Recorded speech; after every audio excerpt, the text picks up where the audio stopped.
G'day, have I got a story for you? Check the disclaimer. Season 2, Episode 51, Road Trip. Franca speaking. Road trip! He grins at me.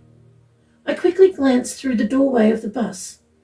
All eyes are on me as though they're scrutinising me. Well, I'm scrutinising them too. The people on this bus seem like an odd bunch of misfits, but all friendly, and there is an atmosphere of expectancy, excitement in the air. I have no money for a ticket, I tell the driver. You need no money for a ticket. He grins. Have a seat. I knew he would say that. Well, I was hoping he would. The voice in my mind, everything she has told me has happened. All good things for a change. That's why I keep listening to her. I choose a seat next to another girl, and we say a quick hello. I take notice of all the passengers in my line of sight. I don't like to turn around to look at those behind me. Oddly enough, I feel safe here. I think that this is the safest I've ever felt. Even so, I look around. I think I could squeeze through one of those small, fully opened high windows, if I really needed to, but I don't think I will need to. I relax a bit, let my shoulders slump, and look down at my feet. The girl next to me asks, "Did you hear her in your mind?" "Yes," I answer quietly. "Most of us on this bus heard her," she says. I nod in response and close my eyes. So I'm not the only one who hears her. That's a relief. Maybe she's helping all these people. That would be nice. I'm so tired. I haven't slept for more than a few minutes at a time. For about a week. I wake up and immediately recall where I am. The girl sitting next to me says, "G'day, sleepyhead." How long was I asleep? I ask. "I don't know exactly," she says. "Maybe an hour?" Well, an hour. The longest sleep I've had for a while. I look out the window and see that we are now driving through a town. Maybe somewhere in this town is our destination. I'm not really sure where we are going, but I do not care. It's much easier with that voice in my mind, letting me know what to do. I believed her when she said that she will help me, and I still believe her. I have to. That voice is all I have left. The bus pulls over and stops. A man with a straw hat and very dirty clothes enters, so different to most of the men I've seen. He offers everyone fruit from the box that he is carrying. I take a piece, remembering that the child's voice said that all food on the bus will be just food, nothing else. Safe to eat. I still find myself wondering if it has sleeping medicine or something else worse in it. No, I trust that voice. I have to. I put it in my pocket to save for later. I watch the driver and the woman who is sitting behind him. She sometimes stands near him while he drives. They chat like they are old friends. Is she his daughter? They seem to know each other very well, and they do look somewhat alike. Some of the people here are rather loud, talking so everyone can hear, suggesting some getting to know you games. Games. No one will want to get to know me. Besides, I would rather just sit silently. I just realised the more I know about them, the easier it will be to anticipate if and when I should run to get away from them. Maybe I won't need to. That would be nice. I am not sure how long we have been doing this, but I think I know the name of everyone here and a little bit about them. All of us have interesting reasons for being here. Most of us needed to escape from people who continuously caused us injury. I had no idea there were so many. For years, I felt like I was the only one. I think of my family. Mum, who was a firm believer in staying and putting up with whatever happened. My 3 brothers, who were all doted on by our dad. And me, the useless girl, who was only good for one thing. I didn't say what that one thing was, but by the reaction of people here, I think most of them guessed. Dad has not gone to work since I was 5 years old. I was his money maker, at first passed around to all his wealthy mates, but then to strangers. So many strangers. For so many years. Eventually, he sold me to a wealthy man who wanted me to produce children, male children, for him and his wife. His wife was even worse than him. She treated me like I was her housemaid and cook, which actually I didn't mind. While I was working, everyone left me alone, and I was allowed to eat meals so I would be healthy enough to carry his son. His wife delighted in berating me in front of her friends and beating me in private. I look up to see more people enter. The girl sitting next to me suggests that we go upstairs on this double-decker bus. It's a good idea. This bottom area is rather crowded now. The 3 people who suggested the getting to know you games earlier followed us up the steps, and we do it all again with people who are already sitting in the upper level. The windows up here are different to the lower windows. They are all shut, and I check one of them to make sure I know how to open it, just in case. It looks big enough. Eventually, people start running out of things to say. I feel like I know all these people, far better than I know my family. My brothers wanted nothing to do with me, unless, well, you know.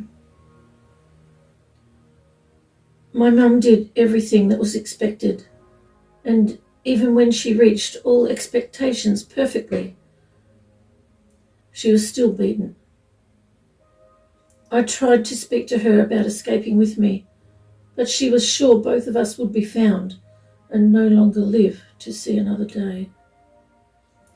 It was impossible to escape from Dad and my brothers, but I was able to escape from that wealthy man to whom I was sold. In front of him I behaved as though I was grateful that I belonged to him, and I was, or sort of. But even a beautiful mansion can become a prison and a torture chamber when the guards are abusive. I was only at that mansion for about 6 weeks, and each Tuesday I was left alone in the house with only the butler downstairs. On those days, I did all my work as fast as possible. It was easy with only the butler there. There was no one continuously making messes for me to clean up. I quickly finished and then read in the library room for hours, grateful that Mum had secretly taught me to read. It was so comfortable there. I sat near the window with the warm sunshine streaming in. This morning I did no cleaning, no cooking. I went straight to the library and had a look in one of the baby names books. They had many of those. I eventually chose the name Franca because I liked its meaning. I went to the kitchen and made sure I walked out just as the butler was walking in, and that's when I left. The butler ate a lot on Tuesdays, as did I. It was the only day our food was not monitored. I knew I had at least an hour to myself each time he entered the kitchen. I often saw him reading the newspaper in there as he ate. I got some ordinary-looking clothing from the clean washing pile and put the smock they made me wear in the clothes hamper. I quietly climbed out the window and ran. I went exactly where the voice told me to go, hid in some bushes as cars drove past, and then stood at the side of the road. I saw the bus immediately in the distance. I told all these people in the bus that my name is now Franca, meaning free woman, or free one. Am I a woman or still a child? I don't know my age, like some of the other people here. Many others also have new names, leaving their old names behind, along with their old lives, like me. From now on, every time someone says my name, they will be reminding me that I am now free. Jason continues. Road trip, I call out again, and grin to the next person who's about to step aboard. This is such fun. I love doing this. Being an integral part of the rescue plans. I have no money for a ticket. I hear her say, "Yep, she's the one." "You need no money for a ticket," I grin again. "Have a seat." I watch her glance around as though she's assessing whether she's safe or not. Most of them have done this, except for the group of children in the back row. They raced in as fast as they could, as though their lives depended on it. They tried to hide each time I stopped, but after about 5 times, they seemed to realise that no one was coming to get them. My friend and I talk as I drive, and we go over everything we need to do again. We just want to make sure all these people get to safety. Some have places we need to let them off, dropping them off to reunite with their families who will be waiting for them at the side of the road, but most of them will be coming all the way with us. I've never driven a bus of this size before. It's huge, and it has an upper layer. With a double-decker bus of this size, no wonder only a few were made. They are not that easy to get around the corners. I'm glad I'm mostly driving on a long straight road. Well, straight-ish. My friend and I laugh as we speak again of when I was 8 years old, being a great distraction, if I say so myself. There were so many people rescued, right under the noses of their captors. When I was 15, or was it 16? Or, well, if it was me, maybe both. Again, part of incredible rescue plans. It's one of our things, rescuing people. We talk about all the different ages I was in each one, and time. So complex, but really simple. We speak of the beaches, the suburbs, the cities, the islands, deserts, oases, the outback, and many other places here on the surface, with rescued people now living there. Then we speak very quietly of other places that most of these passengers probably don't know exist. Yet. We drive for a long time this time. No one to pick up for a while. We do stop at a petrol station to fill the tank, and so everyone can stretch their legs, if they want to get off the bus, and use the loos. I check my list. The greeting words change from road trip to double-decker. Those boarding will now say, "I can't buy a ticket," and I respond with, "There are no tickets. Everyone's welcome." Seems easy enough. Farmhand continues. Here it is, the bus. Just like the cherubs said. I pick up the box that I filled with fruit, and the bus stops with the door directly in front of me. I look up at the driver, who says, "Double-decker." I say word for word what the cherub told me to say. I can't buy a ticket. "There are no tickets. He grins. Everyone's welcome." I grin back and say, "Thanks, mate." I offer him a piece of fruit from the box, then walk towards the back, offering fruit to all the people here. Every person took a piece of fruit except a sleeping child in the upper level, and I put 3 pieces of fruit on the top of his bag. He looks so skinny. I sit in the second back row. I prefer the back, but the whole back seat is full of far too many children who look like, well, they'll be well fed now if I've got anything to do with it. I offer them another piece of fruit and tell them to take some for later. I smile as I see their response. They emptied that box so fast. I can see the relief on their faces, glad that they have enough food for today. We all start telling each other who we are and why we're here. We speak of the cherub. Well, maybe not a cherub, but the young girl's voice in me head. It was in their heads too. Things started looking up since I heard that voice, and for the first time in years, I have hope. Maybe I won't spend the rest of my life as a lonely farmhand with only animals for company. I think my future will be far better than my past. If only this had happened 30 years ago, my whole life could have been so much better. The cherub said that she wasn't a cherub, but I didn't believe her. Till now. If she really is just a little girl who can talk to minds, I suppose she wouldn't have been alive 30 years ago. I'm finding it a bit uncomfortable with all these people around me. I'm used to a lot of talk, but it's my own yapping I hear, not other people's voices. I talk to the animals and, well, the animals obviously don't talk back. I miss Rusty already, the big male pig who likes to get scratched behind his left ear. I'll miss... Actually, maybe I won't miss driving the tractor, planting, watering, picking fruit. And I certainly won't miss cleaning out those stables. My best friend, Chirpy, I won't miss him. I move aside my open jacket to look down at the small bulge in my top shirt pocket. Chirpy sleeps through everything. I'm not really sure what he is yet.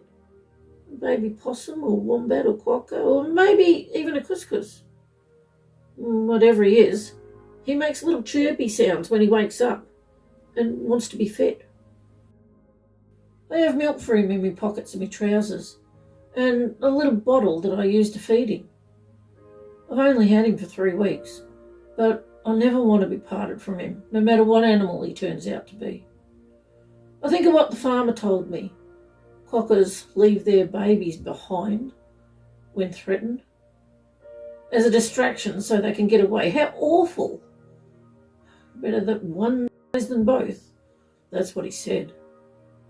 When their babies are big enough to stay alive without them, the quokka mums stay behind as the distraction and shoo their young away to safety, so their young will live. The farmer told me a lot of stories like that, always with something that was awful in them, usually someone or something carking it. Who knows if any of those stories are true? I certainly don't. I'm glad I'll never have to listen to another one. That farmer never had one kind word to say to me in all those years I worked for him. I told his wife that I was leaving soon and begged her to come with me. I saw all the bruises and secretly helped her the time she couldn't walk for a few days after one of his beatings. She's a nice lady, closest thing I had to a mum. She chose to stay, didn't hear the voice in her mind, or so she said. I think she was just too frightened to leave. Maybe he'll be nicer to her when he finds out that I've gone and she's all he has.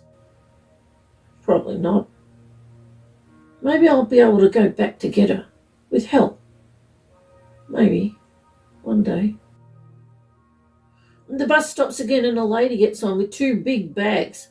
Pastries. Wow, so good. I have 3 and the children now have no room left to carry any more food. They've got food stuffed down their shirts and all their pockets are full. They look a bit odd, but they don't care. I smile as I look at their little satisfied faces. The woman sits next to me, one of the few seats left on this lower level, but even so, my clothes are so dirty and she is so clean. I try to squash closer to the window to give her more room, and now she's handing me a tin. What's this? I ask, taking the tin. Powdered milk, she says quietly. For your little pet. She then opens the top of her small bag, and a little hairy face looks up at her. This is my pet, she says. I named her Muzzle. I watch as the woman gently takes a tiny possum out of her bag. It runs up her arm to her shoulder and nuzzles its little face under her chin. I laugh and realise that I haven't laughed in a long time. I take my little sleeping mate out of my pocket to show her, and he snuggles into my big hand, making his little chirping sound. Whatever happens, wherever I end up, I'm no longer worried. I'm happy right now, and even if this is all there is, being happy right now in this moment, it's enough.